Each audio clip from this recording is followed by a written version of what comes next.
ওর দাদার নেতৃত্বে ধুলিয়ান শামশেরগঞ্জে দাঙ্গা হয়েছে, 10টা হিন্দু গ্রাম লুট করেছে এবং হরগোবিন্দ দাস চন্দন দাসকে খুন করেছে। এই দেশদ্রোহীরা তৃণমূলের সম্পদ এবং এদের বাড় বাড়ছে। প্রশাসনিক ব্যবস্থার অভাব আছে, পুলিশ দলদাসে পরিণত হয়েছে। এখানকারই আমাদের একজন নেতৃত্বকে তুলে নিয়ে গেছে দুদিন আগে, যেখানে বিরোধী দল নেতা আসছে জানার জন্য।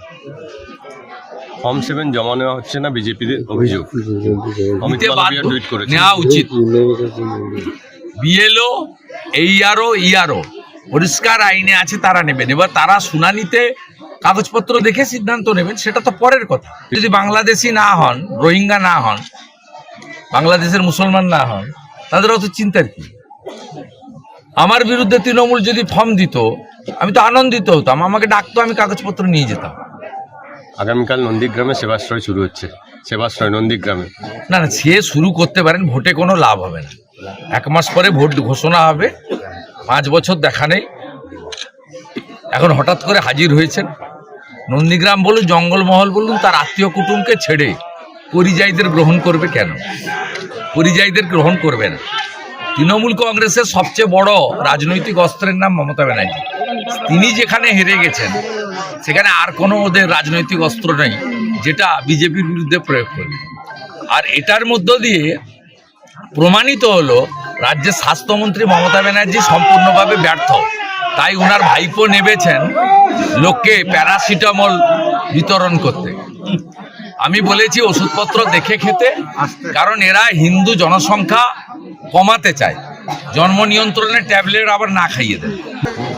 আদৌ দাঁড়াবো কিনা ঠিক সেটা বিজেপি ঠিক মকরের দিন লক্ষ্য নিয়ে কাজ করি না। এখানে যে এসছে এটা বিনপুর এসটি রিজার্ভ।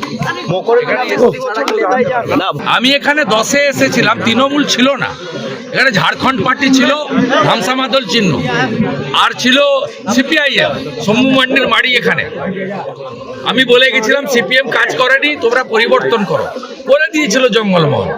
আজকে বলতে এসছি মমতা চুরি করেছে, আপনাদের ঠকিয়েছে, আপনার বাড়ির ছেলেকে চাকরি দেয়নি, আপনি এখনো আবাস পাননি, এখনো কুয়া থেকে জল তুলতে হয়, ফলস আদিবাসী সার্টিফিকেট হচ্ছে, যারা নন আদিবাসী তাদের সার্টিফিকেট দিচ্ছে। কুর্মী আদিবাসী ঝগড়া লাগানোর মূলে মমতা ব্যানার্জি। তাই এবারের নির্বাচনে মমতা ব্যানার্জিকে হারিয়ে নরেন্দ্র মোদীজির হাতে তুলে দিন। পাশে ঝাড়খণ্ড, উড়িষ্যা, ঝাড়খণ্ডে আমাদের সরকার নেই, একলব্য বিদ্যালয় হয়েছে। প্রাচীন যে সমস্ত জনজাতিদের লোধা সবর এই এলাকায় থাকেন, সেই সব গ্রামগুলোকে মডেল ভিলেজ তৈরি করেছে ভারত সরকার, ট্রাইবেল ওয়েলফেয়ার ডিপার্টমেন্ট থেকে। আজকে এখানে কিছু হয়নি। এই যে ডায়ে বাঁয়ে বাড়িগুলো দেখুন, কোথাও কোনো বাড়ি দেয়নি। 40 লক্ষ প্রধানমন্ত্রী আবাস যোজনা দেওয়ার পরে কেন লোকের কাঁচা বাড়ি থাকবে? 72 লক্ষ শৌচালয় দেওয়ার পরে কেন লোকে মাঠে ঘাটে জঙ্গলে প্রাতকৃত্য করতে যেতে হবে? 8000 কোটি টাকা জল জীবন মিশনে দেওয়ার পরে কেন কুয়া থেকে জল তুলতে হবে? কেন এই মাটির রাস্তা, মোরাম রাস্তা, ধুলা রাস্তায় এখনো হাঁটতে হবে? কোটি কোটি টাকা ভারত সরকার, শত শত কোটি টাকা RIDF দিয়েছে। কেন জঙ্গল কেটে সাফ করে দিচ্ছে? কোনো জঙ্গলের অস্তিত্ব নেই। এত কাঠ চুরি, নদীগুলো ধ্বংস করে দিয়েছে বালি চুরি করে, কোনো নদীর অস্তিত্ব নেই। পাশে সুবর্ণরেখা যান, কি করেছে দেখে আসুন। বেআইনি মোরাম খাদান, পুলিশগুলো টাকা তুলছে। এই বড় রাস্তা দিয়ে, চিচিটা দিয়ে আপনার গরু পার করাচ্ছে, ঝাড়খণ্ডের পার গরু 2000 করে টাকা তুলে কলকাতা কালীঘাটে পৌঁছে দিচ্ছে। চুরি চুরি চুরি। দেবনাথ সহ প্রত্যেকটা নেতাকে আমি চিনি, আমার হাত ধরে তারা তৃণমূল। ফাটা পায়জামা সেলাই করে পড়তো, চপ্পল, হাওয়াই চপ্পল। আর এখন এয়ার কন্ডিশন গাড়ি ছাড়া চলে না। একবার বিয়ে বাড়ি হয় গ্রামে চন্দননগরের আলো লাগিয়ে, আবার বিয়ে বাড়ির একটা রিসেপশন হয় খড়গপুরে, মেদিনীপুরে। এদের এত টাকা আসে কোথা থেকে? কথা বলি, ইলেকশন কমিশন সরলীকরণ করে দিয়েছে। এবারে কোথাও কারো স্পেলিং মিস্টেক বা ইত্যাদি থাকলে তার জন্য নোটিশ হচ্ছে, সহযোগিতা করা উচিত।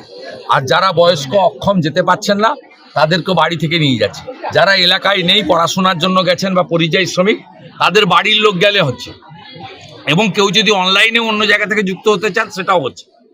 যারা থাকেন না তাদের যাওয়ার দরকার নেই, বাড়ির একজন লোক গেলেই হবে। আর যাদের 85 বছর ঊর্ধ্বে যাওয়ার কোনো প্রশ্ন নেই, তারপরেও যারা অসুস্থ, ইলেকশন কমিশন অনেকগুলো ব্যবস্থা নিয়েছে। কিছু বাংলাদেশি মুসলমান অনুপ্রবেশকারী মুক্ত পশ্চিমবাংলায় ভোটার তালিকা তৈরি করতে গেলে ভারতবর্ষের নাগরিকদের ইলেকশন কমিশনের সঙ্গে সহযোগিতা করা উচিত। এর ফল আপনি পাবেন। দেশ মজবুত হলে পশ্চিমবঙ্গ মজবুত হবে, পশ্চিমবঙ্গ মজবুত হলে আপনিও সুরক্ষিত থাকবেন। এই জন্য ইলেকশন কমিশনকে সহযোগিতা। পাটোয়ারি মানেই তো তৃণমূল।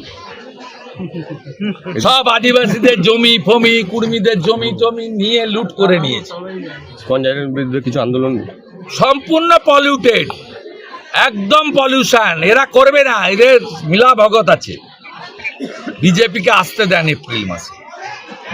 জঙ্গলমহলের মানুষকে বাঁচানোর অগ্রাধিকারে আমাদের এক থাকবে। নরেন্দ্র মোদীজি দ্রৌপদী মুর্মুকে রাষ্ট্রপতি করেছেন। নরেন্দ্র মোদীজির নেতৃত্বে ছত্তিশগড় এবং উড়িষ্যায় পাশেই, ঝাড়খণ্ড পেরোলেই ছত্তিশগড়, আর এদিকে উড়িষ্যা, ময়ূরভঞ্জ, বারিপাদা আমাদের গায়ে।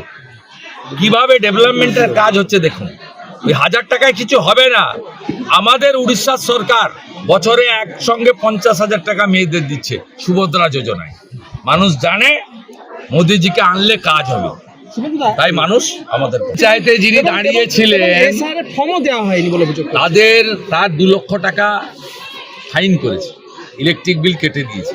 আমি ফোন নাম্বার নিয়ে গেলাম, আমি শিক্ষা দিয়ে ছাড়ব।